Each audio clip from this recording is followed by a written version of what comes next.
Nous les blancs, nous les noirs, nous les toutes couleurs, et à vivre ensemble encore plus meilleur, sans besoin la peur. Côté créole, pas besoin la peur. Donne ton aide, donne la même noire. Côté créole, roulez, roulez, roulez, mon noir. La fait le soleil dans la fait noir. Côté créole, pas besoin la peur.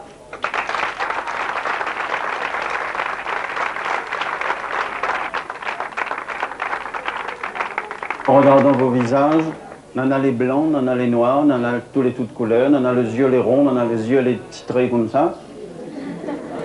Les cheveux, les lisses, cheveux frisés, on en a point aussi. Mais nous sommes un peuple original, avec nos sensibilités différentes, venus de tous les coins du monde, venus de France, de Madagascar, d'Afrique, d'Asie, de Chine, de l'Inde, de tous les coins du monde. Et tout ça, ça leur donne un joli zambrocal. Le zambrocal, on prend le riz, les haricots, le poivre, après safran, que ça y met encore dedans. La viande, après le thym, mettre les épices où il veut dedans. Et quand on fait cuire tout ça dans la même marmite là, qu'est-ce qui se passe? Le jus du haricot lui passe dans la viande. Le jus de la viande lui passe dans les haricots. Le jus de riz, il passe dans le grain, seulement les haricots restent haricots, le riz reste le riz, la viande, il reste la viande. Et tout ça, on a un goût les mélanger.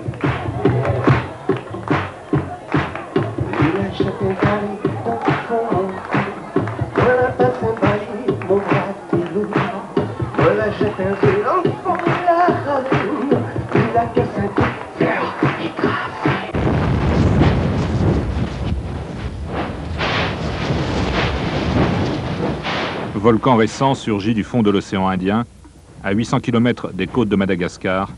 L'île de la Réunion émerge il y a tout juste 3 millions d'années. Sa lave est encore tiède quand sur les autres continents, bien longtemps après la disparition du dernier dinosaure, se redresse déjà l'homme-singe. Au fil de milliers d'éruptions successives, l'île grandit avec son volcan et finit par atteindre 3000 mètres de haut. Aujourd'hui encore, tous les 3-4 ans, elle s'accroît à chaque éruption de quelques hectares de roches basaltiques.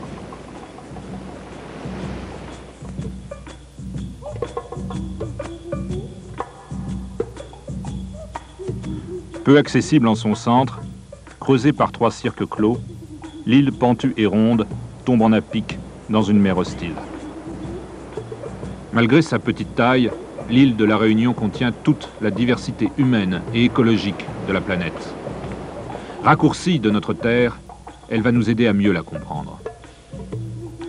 Humide à l'est et sèche à l'ouest, chaude sur ses côtes, fraîche sur ses pentes, protégée dans ses ravines mais exposée sur ses flancs, l'île va très tôt développer sur à peine 2500 km² une incroyable variété d'écosystèmes et offrir un exemple unique de biodiversité végétale. Apportée par les pluies, les grands vents, les cyclones et les oiseaux, des graines venues d'on ne sait où, ont engendré sur son sol des espèces nouvelles et créé une forêt endémique aux essences introuvables ailleurs. Bois de rempart, bois d'olive, mao, thym rouge et autres bois de couleur abritant des sous-bois foisonnants de fougères, d'hibiscus, de baies et d'orchidées.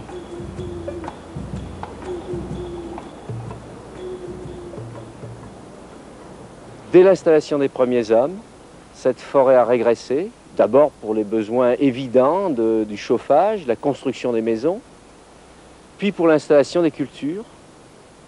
Premiers graves dégâts ont été causés par la culture du caféier, puis est venu l'heure de la canne à sucre.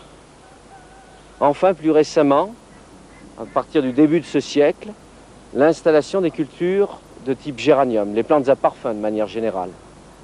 Autre cause de destruction de cette forêt, toujours en relation avec l'action de l'homme, l'invasion par ce que l'on appelle des pestes végétales, c'est-à-dire des plantes issues d'autres pays, beaucoup plus compétitives que les arbres de la forêt naturelle, qui ont tendance à la remplacer, voire à l'envahir. Et le braconnage pour faire des tisanes, notamment lorsque la source de ces tisanes est constituée par les écorces des arbres. À l'heure actuelle, on estime que la forêt à La Réunion ne représente plus que le quart, entre le quart et le tiers de la surface de l'île. C'est à la fois beaucoup et très peu. C'est beaucoup, comparé à la forêt primaire d'Europe aujourd'hui disparue.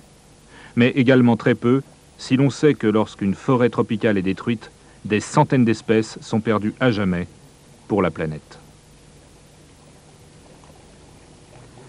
C'est à ce stade qu'intervient le conservatoire de Mascarin, qui tente de sauver 60 espèces endémiques de l'île. Ce patrimoine unique au monde disparaît très vite, et c'est vraiment cette fonction que de les rechercher, d'en récolter des graines dans le meilleur des cas, voire des fragments de végétaux, des boutures, et donc on les met en multiplication ici, et on essaye donc de leur faire subir un cycle ex situ, en dehors de leur milieu le plus court possible, de manière à les réintroduire, puisque c'est la vraie fonction d'un conservatoire, une fonction dynamique de réintroduction des espèces dans leur milieu naturel. Nous sommes ici dans un autre aspect du conservatoire de Mascarin, qui est, au travers de collections, de présenter la diversité végétale au travers de la planète, expliquer aux gens toute cette richesse, et donc par-delà l'importance de la conserver. Donc cette grande recaille des zones désertiques reprend plusieurs zones du monde et explique toutes ces différences dans l'évolution et toute cette richesse au grand public. Alors l'autre grande particularité de cette rocaille, c'est d'être traversée par un ruisseau, donc ça a un petit côté un peu étonnant de voir de l'eau dans des milieux désertiques, mais c'est quand même la construction philosophique du jardin. L'eau est quand même un symbole de vie, et tout ce ruisseau s'appelle en réalité la ligne de vie. Elle finalement reprend l'évolution de l'individu partant de l'enfance par exemple, et aboutissant jusque là-bas à la sagesse, la vieillesse, qu'on pourrait aussi appeler la parfaite lumière.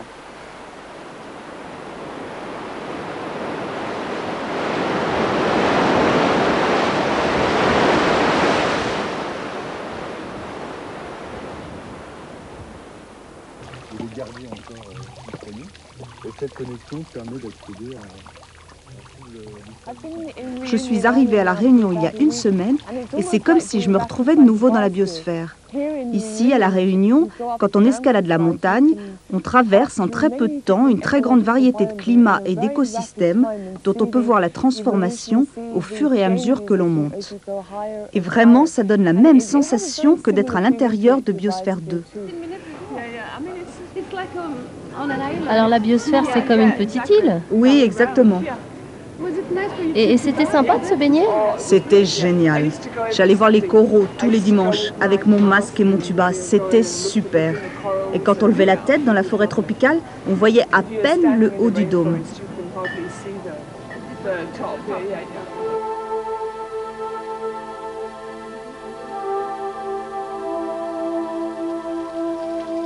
Imaginez que l'on mette sous cloche des échantillons de notre Terre, 3000 espèces animales et végétales collectées dans le monde entier et réparties sur 7 milieux naturels semblables à ceux de notre planète. Une forêt tropicale, aux essences venues d'Amazonie, de Porto Rico et du Venezuela, un océan et son récif corallien extrait des lagons du Mexique et des Bahamas, une savane, réduction de celle de Guyane et d'Australie, un marais et enfin un désert humide, patchwork d'espèces choisies sur 4 continents.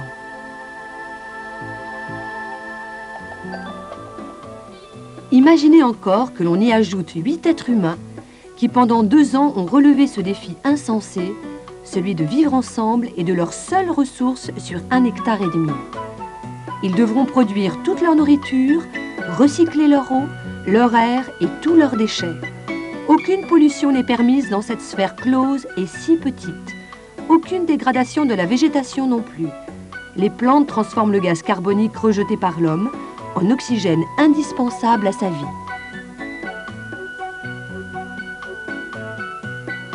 Ce projet inouï, baptisé Biosphère 2, existe bel et bien aux États-Unis en plein désert de l'Arizona.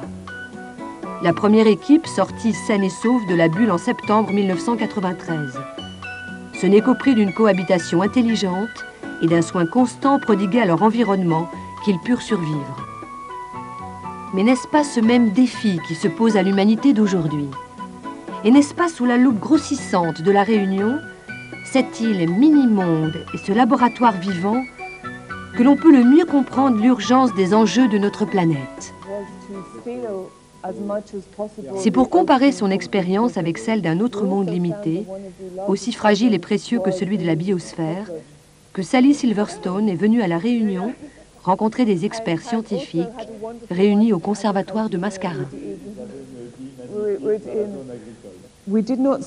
On n'a pas observé de mutation végétale pendant les 2 ans de notre mission.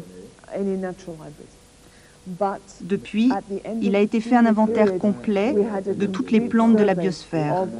Et actuellement, on le compare avec les plantes que nous avions introduites au départ.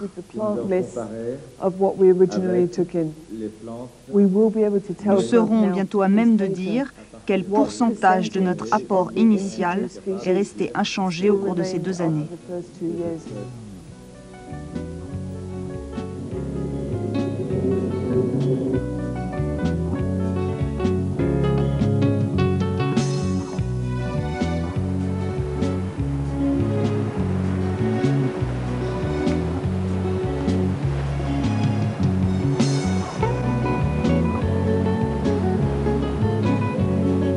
Café Le Roi, il y a très peu de caféine, beaucoup moins que le la variété arabica. Elle n'est pas plus malade que les autres, en tout cas je ne vois pas de maladie.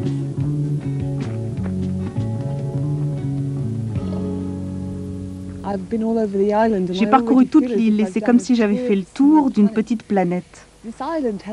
Ces côtes rocheuses qui tombent en à pic dans un océan déchaîné et hostile me paraissent une frontière aussi solide que l'acier et le verre qui délimitent Biosphère 2. Dans la biosphère, j'allais de la forêt tropicale au désert en quelques minutes et ici, je fais la même traversée en quelques heures. C'est une île sauvage vraiment fantastique.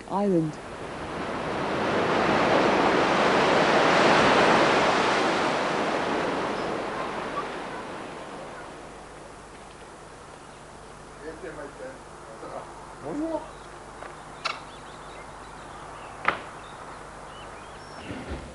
Tu vois, ici, c'est la case de mon papa. C'est là que j'ai grandi. Et cette maison est à nous depuis 1919. Voilà mon père, Kapane Magmutu. Il était orphelin depuis l'âge de 13 ans. Depuis l'âge de 13 ans, il était obligé de gagner sa vie. Ici, c'est son père, le premier d'entre nous, de sa filiale, qui est né à La Réunion, en 1867. Son père était d'origine tamoule. Ses parents venaient de la région de Madurai, au sud du pays de Tamoul. Elle, c'est une Indie. Elle venait de Vanarasi, qu'on appelle Benares aussi. Ces deux rencontres qui n'ont pu se faire qu'à La Réunion. En Inde, ça ne peut plus se faire. Ça se fait deux rencontres, deux gens de pays différents, de cultures différentes, différentes. Regardez leurs tenues, leurs costumes. Ce sont déjà des gens qui portent la tenue des bourgeois de la fin du Second Empire français. Et pour moi, qu'est-ce que ça veut dire? Ça veut dire simplement que ces gens qui sont venus ici ont voulu s'intégrer dans la société réunionnaise. Ils ont porté leur haine à La Réunion, mais c'est La Réunion, leur pays. Maintenant, mon père, lui, s'est marié avec ma mère. Voilà leur photo de mariage. Ma mère est un résultat qu'on ne peut trouver qu'à La Réunion, fille de Tamoul et de Télégu. Et moi, je suis le résultat de tout cela. Je vais vous faire voir dans ce jardin quelques plantes que nos grands-parents ont portées dans leur bagage sur les bateaux et qui viennent l'Inde et que nous avons perpétuées ici. Celle-là, c'est le tulsi, le tulasi, le basilic indien, l'arbre de Vishnu. On s'en sert dans les rituels indiens, on s'en sert pour les guirlandes de fleurs et vous trouverez dans tous les cours des Malbars de La Réunion. Sous cette feuille de manguier, vous verrez un jeune caloupilé. Ça se trouve, ça parfume tous les caries massalés de La Réunion, et en particulier le massalé cabri, qui est devenu presque un plat national pour ce pays-ci. Comme la plante qui est à côté, qui est d'origine malgache, qui est ravinsar, qui veut dire plante à la bonne odeur. En 1650, lorsque les navigateurs portugais mettent pied pour la première fois sur cette île enchanteresse, elle est inhabitée.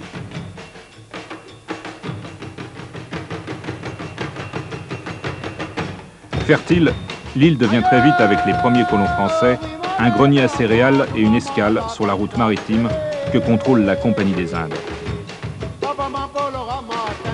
Après le café, les épices et le tabac, le développement intensif de la canne à sucre relance la traite des esclaves venus de Madagascar et des côtes africaines.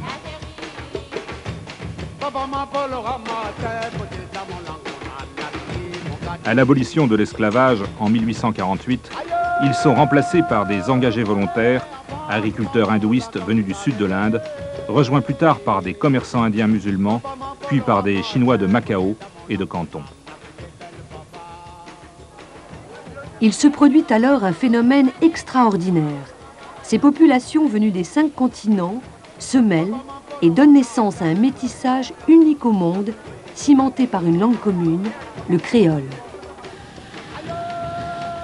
À la fin du 19e siècle, débutent pourtant les années noires. L'île doit faire face aux épidémies et aux cyclones, à l'ouverture du canal de Suez qui l'écarte des grandes routes maritimes et à la concurrence européenne de la betterave à sucre. C'est au lendemain de la Deuxième Guerre mondiale que s'achèvent ces décennies d'infortune. En 1946, les députés communistes obtiennent de l'Assemblée le vote unanime qui fait de la Réunion un département français d'outre-mer.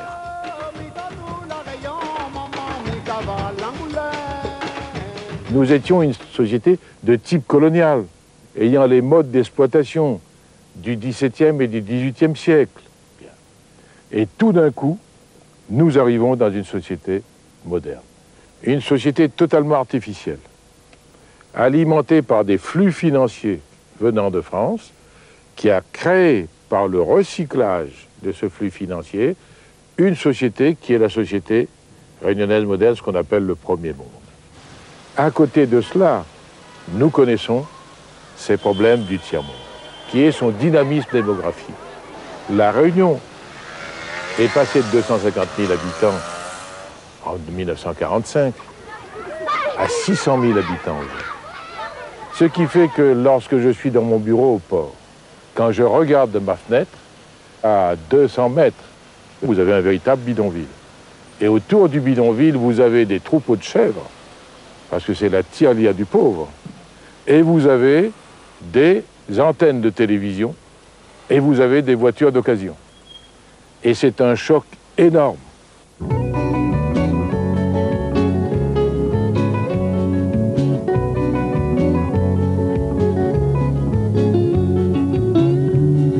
Depuis que les hommes mal est gâtés, mal à vivre dans la misère. Depuis que les hommes mal est gâtés, mal à vivre dans l'inégalité. Depuis que les hommes mal est gâtés, mal à vivre dans la misère.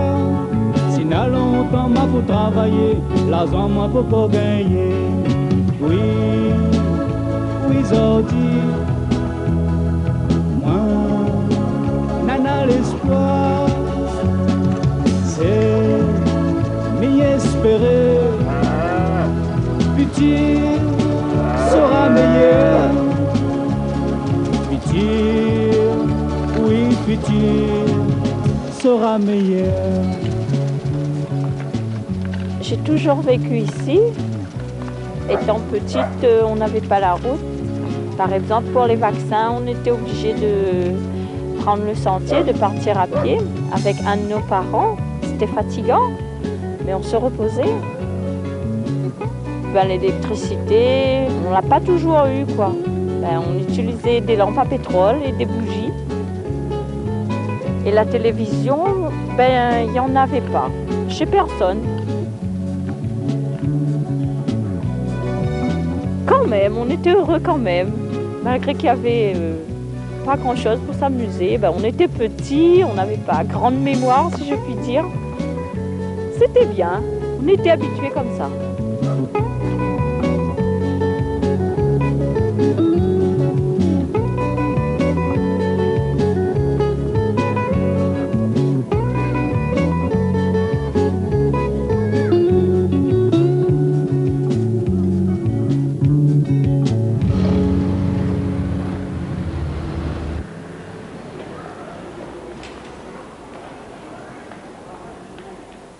Avant, les bateaux partaient pleins et revenaient vides.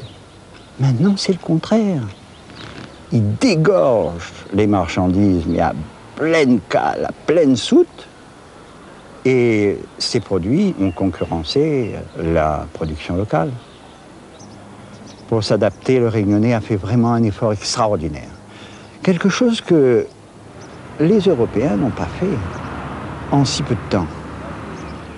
Vous avez fait, vous, ce pas en un siècle, un siècle et demi.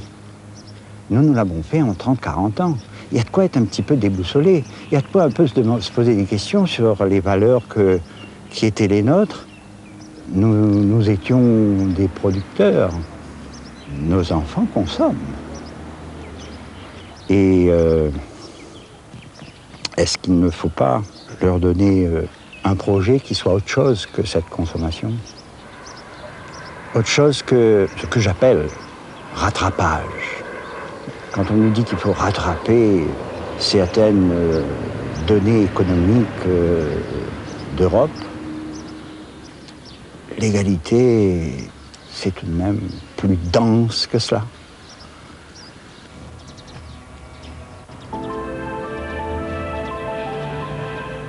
Enfin l'heure d'hiver. À dormir une heure de plus sous une couette Fjord Lestra Design, c'est formidable. Mesdames, Messieurs, Philippe Risoli.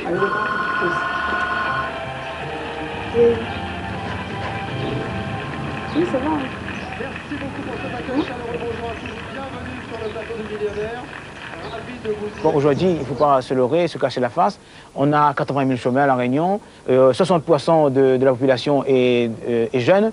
Ces jeunes ont perdu leurs rêves. Et il faut redonner aussi aux Réunionnais le goût d'effort. Parce qu'il y a eu trop d'assistanat à La Réunion.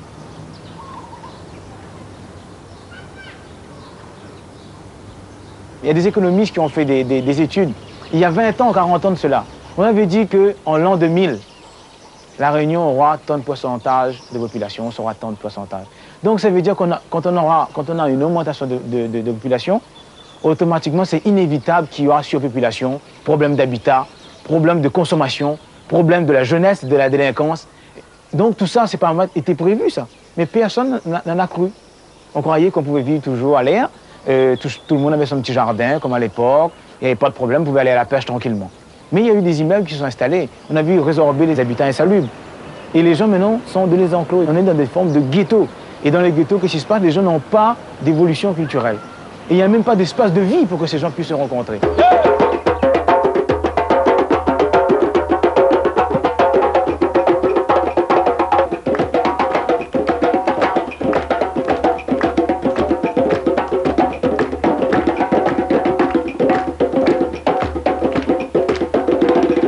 J'ai remis en surface le meringue.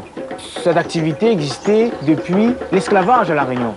Et donc pour moi c'est important, à travers cette discipline, que le Réunionnais retrouve son propre identité là-dedans.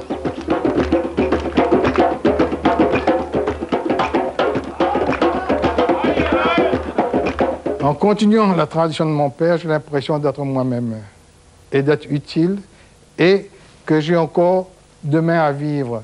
Si je ne m'étais pas lancé dans cette aventure du tamoul, de l'enseignement du tamoul aux autres, de l'université populaire, qu'est-ce que je serais? Je serais un gars qui joue à la belote, qui me bat sur les victoires de l'Olympique de Marseille, du Saint-Germain ou du Parisien. Tandis que là, je me sens nécessaire.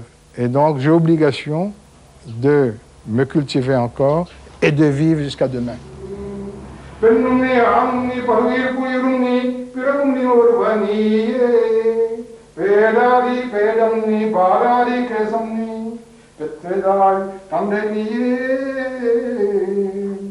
Et pourquoi Ni prend cette chanson de Sylvain? Parce que dès que le monde arrive sur la terre, quand il a un problème qu'il n'a pas résoudre, son camarade n'est pas aidé, il utilise toujours un bon Dieu. En fait, des bons dieux. Un costaud, fort, soleil, loin, Sylvain, partout. Et deuxième bon Dieu, maman, la terre. Manade, man, la terre, le sable, l'argile, tigalé, les compositions composent le sol. Man, adi,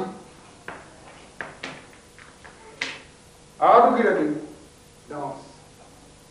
Tu es le ciel qui danse. Tu es les 5 éléments qui dansent. Tu es les éléments du sol qui dansent.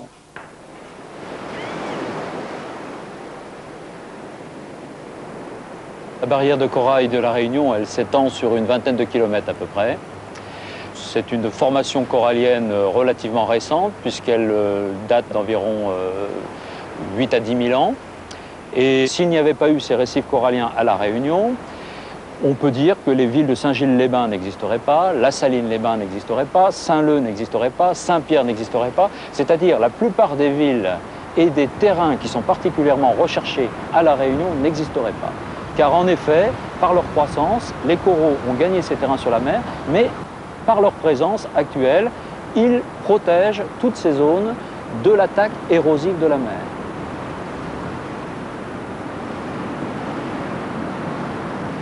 Les premiers signes de dégradation du récif corallien sont apparus aux alentours des années 76-77. En 83, plus de 80% des zones coralliennes de la Réunion étaient détruites. Donc c'est quelque chose qui s'est fait très très rapidement. C'est qu'à travers des pollutions de style agricole, d'origine agricole, ou des pollutions d'origine domestique, sont arrivés en mer des produits toxiques. Ces engrais, en arrivant dans le milieu marin, ont profité aux algues, qui se sont installées, qui se sont développées et qui ont fini par étouffer la colonisation corallienne. D'une manière générale, c'est grave, la destruction d'une barrière corallienne, pour une raison, je dirais, globalement planétaire. Déjà, il faut savoir que les coraux, pour fabriquer leur squelette, ont besoin d'utiliser le dioxyde de carbone qui se trouve dans le milieu. Il faut considérer qu'à leur manière, ils luttent contre l'enrichissement de l'atmosphère en gaz carbonique et, à terme, contre l'effet de serre dont on parle de plus en plus. À 900 mètres au-dessus du lagon, une expérience pilote d'agroforesterie commence à porter ses fruits. Ils bénéficieront bientôt à la barrière corallienne. Cette zone agricole, l'une des plus sèches de l'île, s'est dégradée en moins d'un siècle. La culture intensive de la canne puis du géranium a épuisé ces sols en pente. Privés de couverture forestière et ne retenant plus l'eau, ils se sont asséchés et allégés. Les pluies et les cyclones ont parachevé leur érosion, mettant la roche à nu. Des millénaires de terre arable sont partis en quelques décennies à la mer. Nous avons, au fil des années, essayé de reconstituer cette fertilité et de redonner au sol la vie qui lui manquait. Dans cette parcelle, par exemple, nous avons associé au géranium de l'arachide pérenne qui vient de l'Amazonie et qui fait un tapis ras qui étouffe toutes les mauvaises herbes, qui empêche totalement l'érosion, mais qui aussi reconstitue la fertilité, puisque l'arachide fixe l'azote atmosphérique. Donc ça, c'est un apport d'engrais qui est gratuit pour l'agriculteur. Ici, on utilise aussi un embocagement qu'on a créé avec l'aide de l'ONF. Et avec cet arbre, le Kaliandra, même si l'eau ruisselle sur nos parcelles quand il y a de très gros orages, c'est au niveau de ces haies qu'elle s'infiltre complètement et va alimenter toutes les nappes. En plus, c'est une véritable réserve fourragère sur pied qui peut être coupée tous les 6 mois, tous les ans. En été, il a aussi l'avantage d'abriter les cultures des vents cycloniques. J'ai été implanteur de canne et de géranium dans les années 70. Et à partir de 1975, j'ai eu beaucoup de problèmes et je suis allé vers la diversification. Et pour faire de la fraise, il faut pas moins de 30 tonnes de fumier à l'hectare. Et pour avoir du fumier, il faut avoir de l'herbe pour les bêtes et aussi pour lutter contre l'érosion. Et bon, ben pour l'instant, c'est le Kaliandra, il marche le mieux. Parce que le fumier ici, pour nous, c'est de l'or ici.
quand vous traitez du sucre, vous faites du sucre et vous faites un sous-produit qui s'appelle la bagasse, qui est un combustible.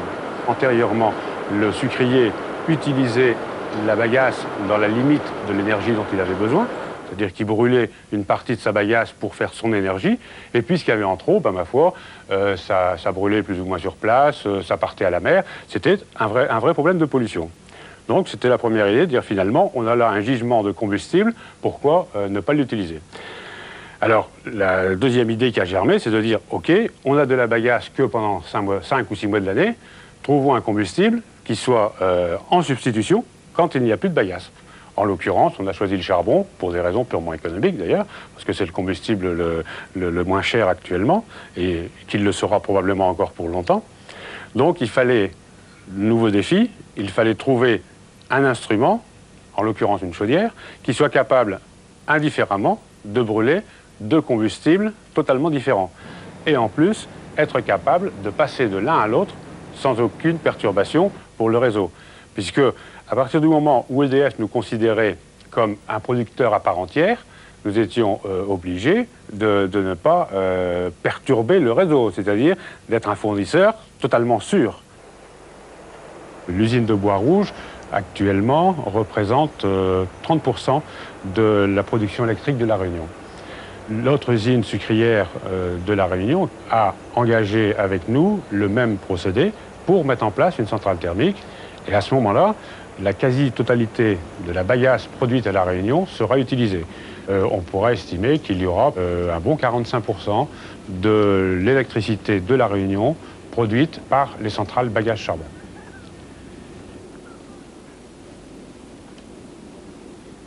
Tous les pays du tiers-monde sont des pays planteurs de canne à sucre. Tous. Cela veut dire que La Réunion, par cette percée technologique, met à la disposition de l'ensemble du tiers-monde une source d'énergie renouvelable.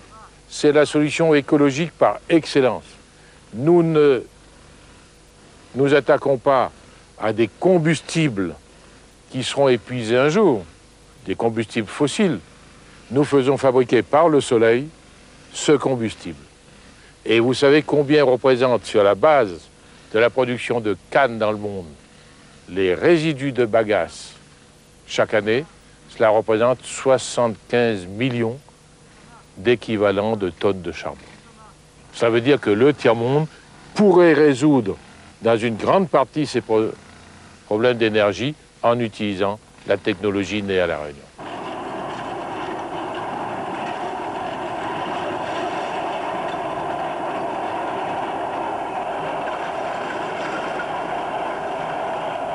Faire basculer les eaux de l'île, de l'est, sa partie humide, vers l'ouest, sa moitié assoiffée, à travers 30 km de tunnels creusés sous la montagne, c'est le projet titanesque de 2 milliards de francs dans lequel s'est lancée La Réunion depuis 1989 avec l'aide du Fonds européen pour le développement.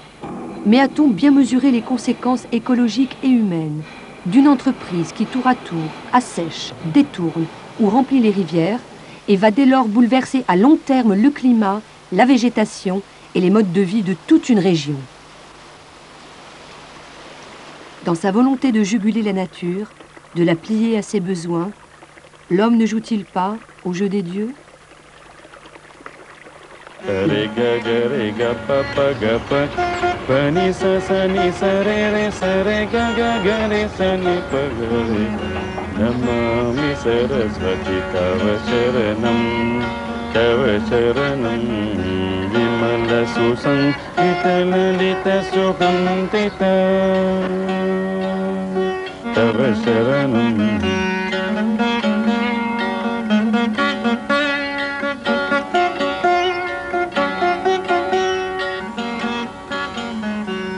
Vivant aussi au rythme des bétonneuses, un autre chantier met tout en œuvre pour se concilier ces mêmes dieux. C'est le parc cultuel du port, où les différentes communautés religieuses de l'île ont été invitées par la municipalité à bâtir côte à côte leur lieu de prière. Tout le monde maintenant se réclament de telle ou telle culture, surtout à La Réunion. Il y a la culture chinoise, la culture indienne, la culture européenne, la culture africaine. Mais lorsqu'on aborde le domaine religieux, où chacun s'approprie un petit peu Dieu ou l'absolu, en se disant « moi je suis le fidèle de Dieu, je suis le serviteur de Dieu », et l'autre a tendance à ne pas être ce serviteur de Dieu, et donc il est dans le mal. Donc culturellement, on s'accepte parce que la culture dépasse la limite des religions, alors que les religions, comme je dis, à l'heure actuelle, ont tendance à surtout enfermer les gens.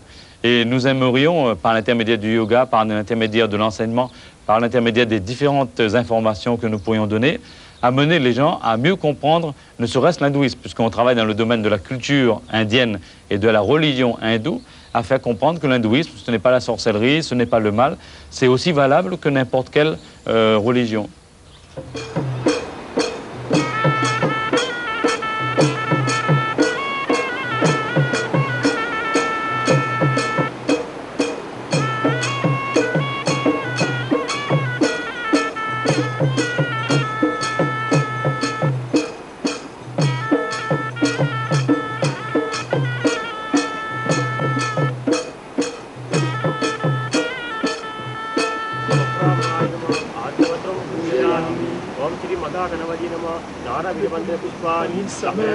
L'hindouisme s'est implanté à La Réunion au siècle dernier, avec l'arrivée sur les plantations de canne des premiers volontaires indiens. Ils vénèrent de multiples dieux qui, à l'image de Brahma, Shiva ou Vishnu, représentent les forces de création, de destruction et de conservation régissant l'univers. L'homme se doit de vivre en équilibre harmonieux avec ces trois forces qui président aux lois de la nature et du cosmos.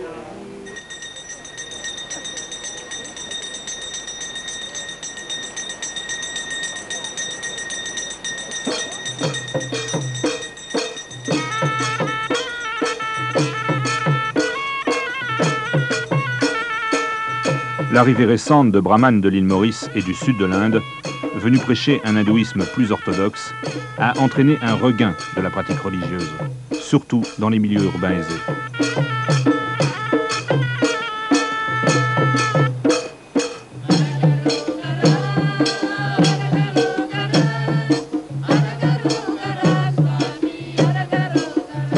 Ce retour aux sources, avivé par l'engouement récent pour les langues indiennes, resserre les liens d'une communauté puissante qui redécouvre avec orgueil la richesse de ses origines, au point, pour certains, de les vouloir universelles.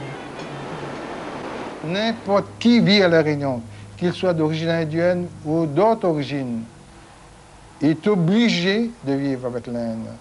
Que ce soit dans les plantes, que ce soit dans les arbres, que ce soit dans les dieux. Même des dieux catholiques, comme Saint-Expédie, ne sont que la traduction créole du mot Salespédie, qui est de Sarasvati, la déesse de l'intelligence en Inde. Et même la religion, je vois ici à La Réunion, des écules monothéistes comme l'école catholique, où le Monseigneur Aubry, son évêque, va faire tous les ans une messe sur le piton de neige, là où se trouve Sivan, là où se trouve Mlogan, puisque le Dieu monothéiste, des monothéistes, c'est un Dieu spirituel qui se trouve partout. Seuls les païens que nous sommes, les paganistes que nous sommes, vont adorer des dieux dans les dieux naturels, sur les montagnes, sur les arbres, sur les ours.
Quand tu entres dans la maison, qu'est-ce que tu dois dire d'abord?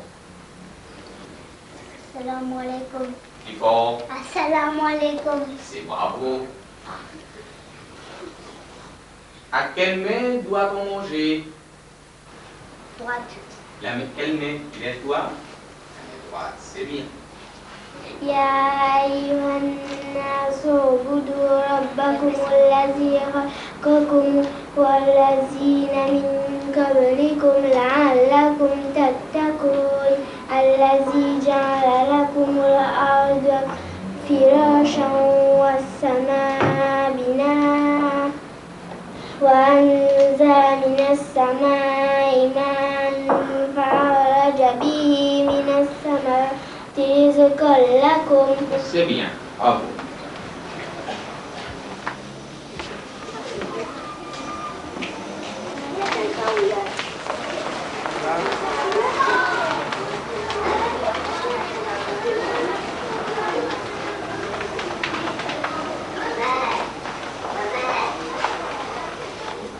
Qu'est-ce que vous diriez à quelqu'un qui n'est pas musulman pour lui dire que votre religion est belle?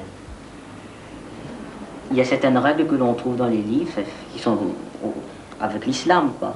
Et ces règles, on constate en effet que c'est bon pour la vie, quoi. C'est pas mauvais, par exemple, je sais pas, un exemple. Assassiner et tout, c'est interdit en islam. Boire de l'alcool, par exemple, c'est l'islam interdit. On constate que scientifiquement aussi, c'est prouvé que c'est pas bon de boire de l'alcool. Il y a encore d'autres milliers d'exemples. Normalement, une fille doit mettre le chador pour respecter la religion et pour ne pas être dans l'enfer quand on sera mort. Quand elles ne portent pas ça, elles ne sont pas protégées du tout. Parce que ça, elles provoquent les garçons et puis après elles s'étonnent pourquoi elles sont violées, tout ça. Tandis que c'est rare qu'on voit des femmes qui portent le chador qui sont violées. Il n'y en a pas du tout. Le chador, ça n'interdit pas beaucoup de choses. On peut porter le chador et faire le métier qu'on veut. Je trouve que c'est mieux. Il y a une certaine mode de vie qui est réglée et tout. On se sent mieux dans sa peau. On voit que c'est la vraie religion, quoi. Que c'est le droit chemin, que c'est la voie qu'il faut suivre.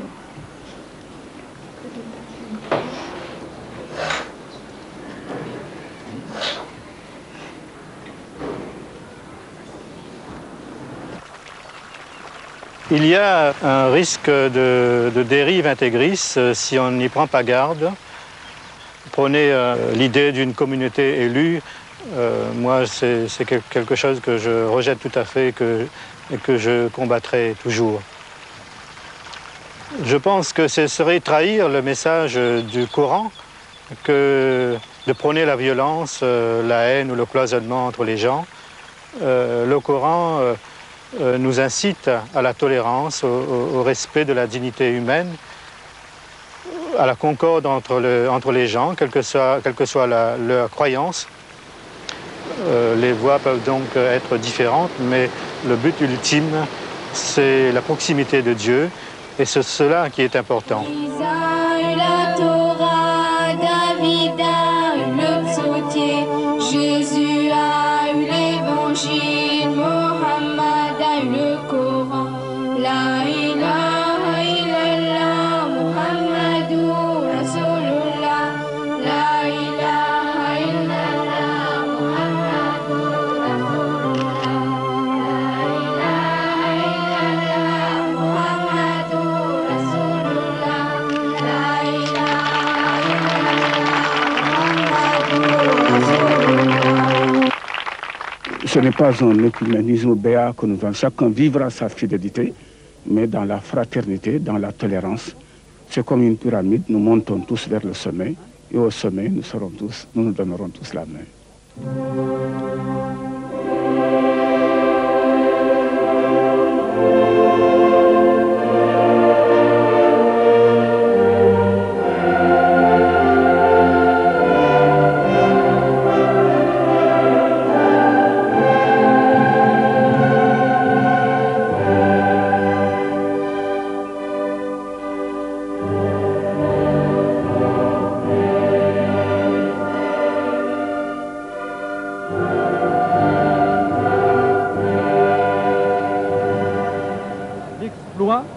pour nous réside dans le pèlerinage quotidien qui nous fait contempler l'ascension du Christ comme la perfection vers laquelle nous avançons dans notre vie de tous les jours. C'était un peu difficile les derniers morceaux, surtout la dernière montée là, c'était pas facile. Hein. Je suis venue à pied et je repars à pied. Et vous reviendrez l'an prochain? Sûrement je reviendrai, parce qu'on a l'impression d'être vraiment en contact avec le cosmique.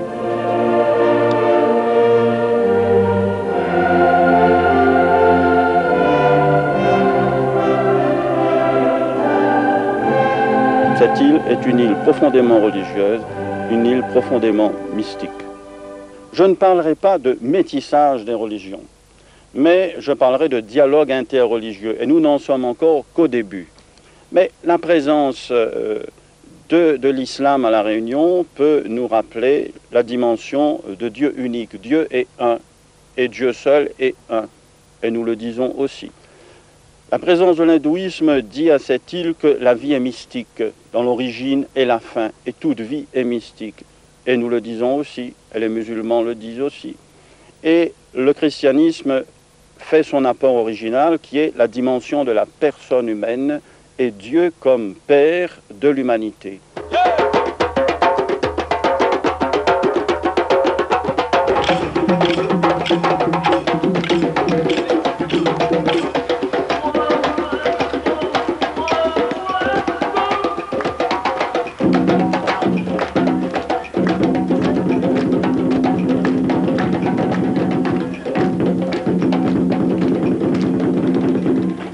L'objectif, c'est pas que les gens s'enferment sur eux-mêmes dans une espèce de communauté fermée, intégriste, c'est que chacun s'ouvre au monde. Ne pas considérer les gens comme étant appartenant à des groupes qui soient fermés, mais beaucoup plus comme des individus libres, comme les artistes qui sont capables de peindre avec des peintures qu'on met à leur disposition, mais avec la liberté de l'artiste qui fait son tableau comme il l'entend. Je suis un peu triste quand je vais dans un autre pays où tout le monde se ressemble, où il n'y a pas assez de couleurs, où on n'entend pas des sons différents, où les odeurs sont pratiquement uniformes. C'est ce qui fait notre richesse, c'est à Noël d'avoir à décorer un arbre de Noël, et puis au mois de janvier attendre le jour de l'an chinois, parce que je sais très bien que j'irai porter un petit cadeau pour les enfants, le lit ici, cette petite enveloppe rouge que nous attendions quand nous étions enfants, et puis surveiller le calendrier parce que la lune va être au croissant lunaire et que mes amis seront en ramadan, ils seront absents, on ne pourra pas les inviter. Je crois que c'est ça que j'aime à La Réunion.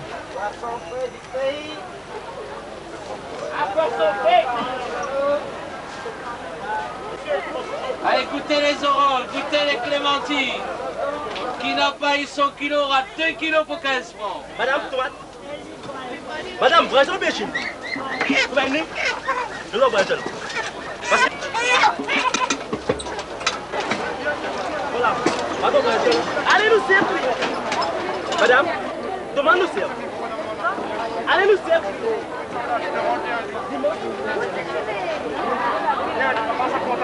J'ai la faiblesse de dire qu'avec la mondialisation, la mobilité, peut-être que La Réunion est la figuration aujourd'hui dans une île de l'océan Indien de ce que sera l'humanité dans un millénaire ou 2 millénaires, quand nous aurons le brassage de toutes ces valeurs et que nous aurons une valeur unique qui est l'extraordinaire richesse de l'être humain.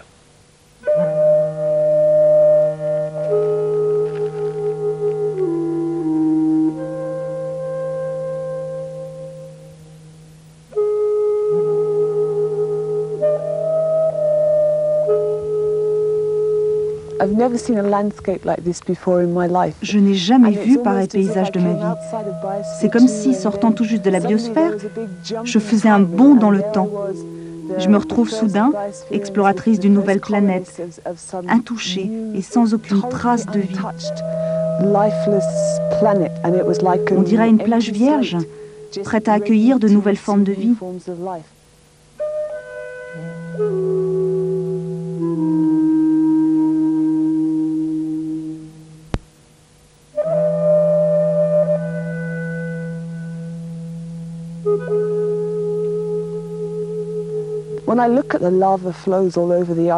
Quand je regarde toutes ces coulées de lave, ce qui me surprend toujours, c'est de voir comment la vie finit toujours par renaître, même dans les environnements les plus hostiles.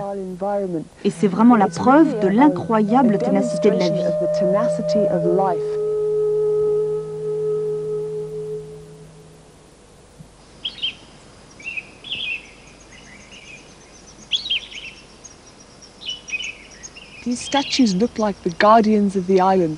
On dirait que ces statues sont les gardiens de l'île.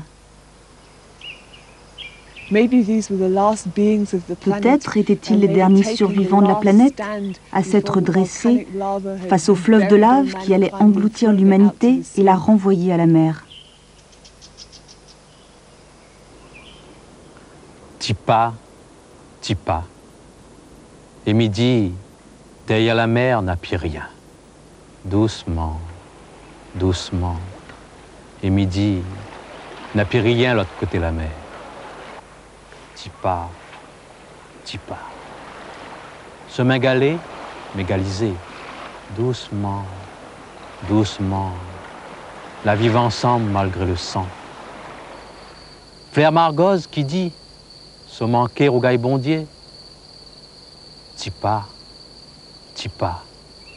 Et midi, rouvre la mer sur notre côté. Doucement, doucement. Et midi, la terre là, il rouvre nous dire.